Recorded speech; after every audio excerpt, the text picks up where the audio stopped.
Una de las preguntas más frecuentes que me hice a lo largo de muchos años cada vez que veía tortugas que se sumergían, ya sea en estanques o en el mar, era ¿cómo chingados le hacen para aguantar tanto tiempo la respiración?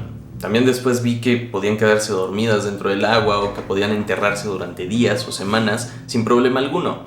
Y pues ¿cómo chingados le hacen? Necesitan oxígeno. Ahorita este brother ya se metió a dormir, justo se enterró, y me encantaría hablar de este tema que se me hace muy interesante, que es la respiración de las tortugas. Entonces, primero que nada hay que entender un poquito más a estos animalitos. Hay que saber que todos los reptiles son animales de sangre fría. A comparación de los mamíferos, son animales ectotermos, o sea, que por diferentes cuestiones metabólicas o fisiológicas no pueden autorregular su temperatura corporal, a diferencia de nosotros. Ellos tienen que recurrir a la temperatura ambiente para ello. De igual manera, son animalitos con el metabolismo muy bajo, entonces su requerimiento de oxígeno va a ser mucho menor. También hay que saber cómo están formadas las tortugas. Si tú crees o tienes todavía dudas de que a lo mejor una tortuga puede salir de su caparazón y vivir normal, pues creo que estás un poco equivocado, si no es que muy equivocado. Es como si nosotros nos pudiéramos quitar el esqueleto, ya que, vamos a agarrar este brother de modelo. El caparazón es su caja torácica, es donde se encuentra la columna vertebral, es donde se encuentran las costillas y es donde se encuentra el esternón.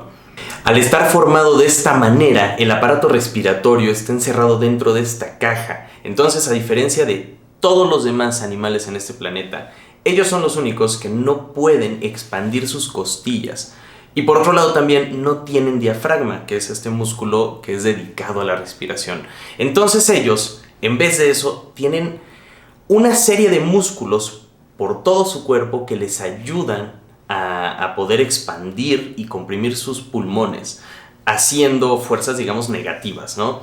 Si los músculos se contraen, hacen que los pulmones puedan expandirse para que el animalito pueda inhalar. Y aquí es donde ya empieza lo interesante. A todo lo que nos dice que tenemos que volver a inhalar en el proceso de la respiración, obviamente, es el cambio de pH en nuestra sangre. Ese cambio de pH se produce en el intercambio de oxígeno por dióxido de carbono. O sea, al momento que nosotros exhalamos, el dióxido de carbono empieza a subir en nuestro organismo y se hace este cambio de pH en nuestra sangre, que es el que nos pide oxígeno nuevamente. Aquí un dato curioso es que no nos está pidiendo oxígeno la falta de lo que nos está pidiendo oxígeno es la acumulación de dióxido de carbono. Y las tortugas tienen una gran tolerancia a este cambio en el pH. Diciendo eso, hay que saber que ellas, cuando están descansando, la mayor parte del tiempo están en un modo de apnea. O sea, que no están respirando. Cuando las cosas ambientales se empiezan a poner rudas y necesitan quedarse mucho más tiempo debajo del agua o enterradas, para lograr sobrevivir, lo que hacen es que cambian su método de respiración de aeróbica a anaeróbica. ¿A qué nos referimos con esto? En la respiración aeróbica, lo que se necesita para tener energía es oxígeno. En la respiración anaeróbica, lo que se necesita para la energía es glucosa. Entonces, estos animalitos, cuando están en estado de hibernación, lo que hacen es que la glucosa empieza a subirse hasta los cielos. Y todo este cambio a una respiración anaeróbica nos va a dar como resultado ácido láctico en su cuerpo, demasiado ácido láctico, el cual en teoría debería de matar a la tortuga. Pero ahí es donde entra el caparazón. Muchos creen que el objetivo del caparazón es solamente proteger al animalito, y no es así. En este caso, cuando el ácido láctico empieza a ser demasiado en su cuerpo, y en teoría debería de matarlo, el caparazón, siendo un domo poroso, totalmente hecho de calcio, lo que hace es que empieza a almacenar este ácido láctico y todavía aparte empieza a soltar antiácidos al cuerpo de la tortuga para poder contrarrestar el problema del ácido láctico. Las tortugas marinas, a diferencia de las terrestres o las semiacuáticas, ellas pues necesitan nadar profundidades muy cabronas. Recordemos que cuando uno se sumerge demasiado, todos estos espacios donde haya aire se empiezan a comprimir. Entonces ellas lo que tienen que hacer es hacer un balance perfecto entre oxígeno y profundidad a la cual van a nadar. Al sumergirse demasiado, llega un momento en el cual sus pulmones colapsan y ya no hay aire alguno. Pero ¿cómo hacen para mantenerse todavía en movimiento, para comer, para nadar, sin oxígeno alguno en los pulmones? Es por medio de la sangre. La sangre queda totalmente oxigenada en estas pequeñas. Igual pueden quedarse dormidas debajo del agua más de 5 horas en este estado del que hablábamos, que es apnea.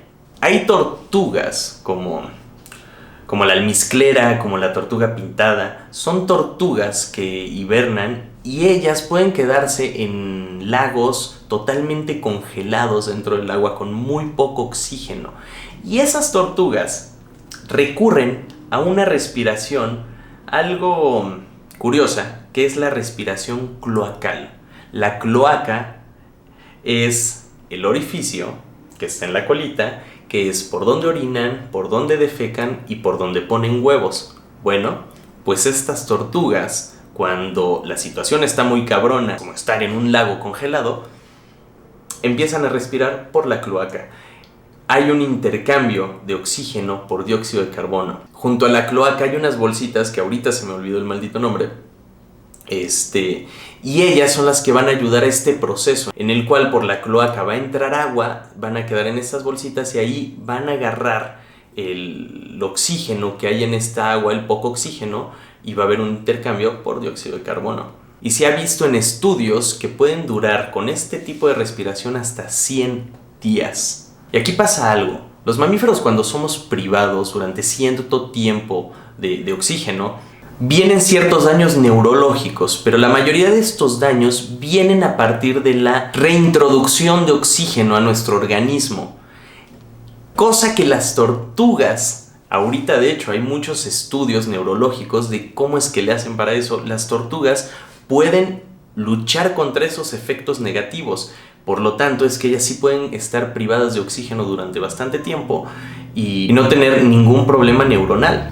Sin duda, estos animalitos son grandes supervivientes y tienen métodos increíbles que ningún otro animal en la faz de la Tierra tiene.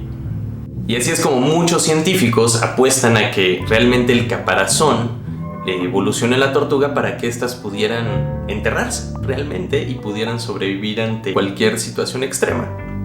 Pues nada, ya me retiraré de aquí, apagaré la luz y dejaré que Darwin duerma a gusto en su estado de apnea. Ahí nos vidrios, banda.